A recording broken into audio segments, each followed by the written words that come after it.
एक बात अपने जीवन में सदा उतार कर, घर में अगर तुलसी का क्यारा है तो तुलसी महारानी हमें ये बता देती है कि हमारे घर में सुख आने वाला है कि दुख आने वाला। जैसे शनि अपना प्रकोप दे रहा है या शनि उतर रहा है, ये किसी से पूछने की जरूरत नहीं पड़ती, अपने आप मालूम पड़ जाता। कैसे? शनि कथा अगर आपने सुनी हो तो उसमें व्याख्यान आता है शनि कथा में, पांव की चप्पल बार बार टूट रही हो, कमर से नीचे जो वस्त्र पहने हो वो फट रहे हो, कहीं पजामा है, धोती है, आदि वस्त्र हैं, कपड़े हैं, वो अपने आप फट, आज के जमाने में तो फटे फटाए पहनते हैं लोग, फैशन। उसकी गारंटी नहीं है, उसका हम वर्णन नहीं कर रहा। हम जब पहनते हम समझ जाते हैं इसको शनि तो ऑलरेडी लगा ही हुआ। जब उनका घुटना घुटनी सब फटा हुआ दिखता है तो उसमें लग जाता है कि शनि पहले से लग गया बापड़ा, उनके पहने से तो मालूम पड़े। शनि का नियम है, शनि कथा कहती है पांव की चप्पल बार बार टूट रही हो, घिस गई हो, बद्दी टूट रही हो, कुछ कर रही हो, और अगर कमर से नीचे जो वस्त्र पहने हो वो अपने आप फट रहे हो, समझ लेना कि शनि पांव से प्रवेश कर रहा, मतलब अपनी प्रखरता शनि दिखा रहा। किसी मंदिर में गए महाराज और वहां जाने पर चप्पल चली गई तो समझ लेना शनि की कुदृष्टि अब पड़ना बंद होना चालू हो गया। कितना सुंदर कहा है महाराज। जूता चप्पल आज के जमाने में तो फैशन हो गई साहब, घर की चप्पल अलग होती है, बाहर की चप्पल अलग होती है। लोग घर में चप्पल किचन तक में पहन के जाते हैं। अरे पानी ले जाओ सियोर से, रसोई घर में लोग चप्पल पहन कर जाते हैं, जहां भगवान का प्रसाद बन रहा है, जहां अन्नपूर्णा निवास कर रही है, और पूछो तो कह किचन की चप्पल है तो माथे पे रख लो। तुम अपनी मां को जरूर देखना है एक बार, वो बूढ़ी मां कितनी बार किचन में चप्पल पहन कर गई, मुझे जरूर फोन कर कर बताना। बूढ़ी मां रसोई घर में आज भी बिना चप्पल के जाती है, और बहुओं की कहीं एड़ी नहीं फट जाए, ठंड नहीं बैठ जाए, इसलिए ये रसोई घर तक में चप्पल पहन कर जाती है। सूर्य नारायण की कथा पढ़ना, शनि महाराज की कथा पढ़ना, और गरुड़ पुराण की कथा पढ़ना, जिन जिन कथाओं का हम व्याख्यान कर रहे हैं उसको पढ़ना जरूर हो। क्या लिखा है? घर के अंदर जब चप्पल जाती है, रोग, बीमारी, कष्ट, तकलीफ चालू हो जाती है।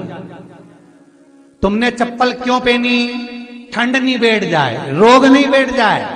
घर के अंदर उतना बढ़ गया, एक कालीन बिछा दो, एक दरी बिछा दो, मोटा आसन बिछा दो, जिस पर तुम चल लो। जरूरी है कि कई कई लोगों को तो हमने ये भी देखा कि कालीन पर भी चप्पल पहन के चलते, और ब्राह्मणों को भोजन परोस रहा है, गुरुजन को भोजन परोस रहा है, ठाकुर जी की थाली बना रहा है, ठाकुर जी का थाल लगा रहा है, तो भी चप्पल है पांव में। तेरा क्या होगा रे कालिया, क्या होगा? विचार तो करो। देह पड़ी रे जाए यहीं पर, फिर कुंडल और नगीना, क्या हरि नाम नहीं तो जीना। अभी भी सुधर जाओ रे, अभी भी सुधर जाओ, नहीं सुधरो तो सिधर जाओ रे, या तो सुधरो नहीं तो सिद्धरो, थोड़ा सुधरो।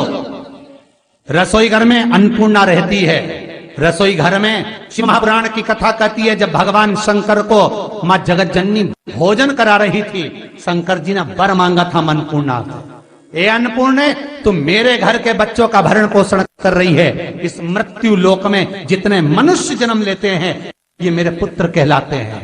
तो अन्नपूर्णा ने कहा चिंता मत करना भोलेनाथ, जिस जगह पर एक स्त्री, बेटी, कन्या या घर की बहू या बूढ़ी मां भोजन बनाएगी, उस जगह पर मैं अन्नपूर्णा उसके शरीर में प्रवेश करूंगी। और वो रसोई घर नहीं होगा, वो मेरा और तुम्हारा मंदिर कहलाएगा। अब मंदिर में चप्पल पहनकर भोजन का निर्माण करना, ये श्रेष्ठता है। एक आसन पटक लो आप रसोई घर के अंदर, जिस आसन पे खड़े होकर आप भोजन बना लो, मोटा सा आसन रख लो, चप्पल की जरूरत ही नहीं। श्रीमद् भागवत कथा कर रही है, तुलसी का मात्र तो शनि अपनी दृष्टि बता देता है। शास्त्र कहता है जब घर के अंदर प्रवेश करने के, जब आप घर में प्रवेश करें तो एक कोने में चप्पल को उतार दें। बाहर जगह नहीं है तो घर के अंदर प्रवेश कर लेफ्ट में चप्पल को उतार दें, और 7 या 3 कदम के अंदर चप्पल उतर जाना चाहिए घर के अंदर में।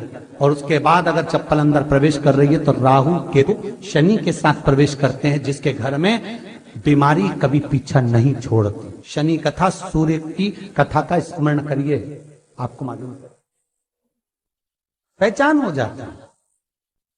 महाराज तुलसी बता देती है कि आपके घर की दशा क्या है।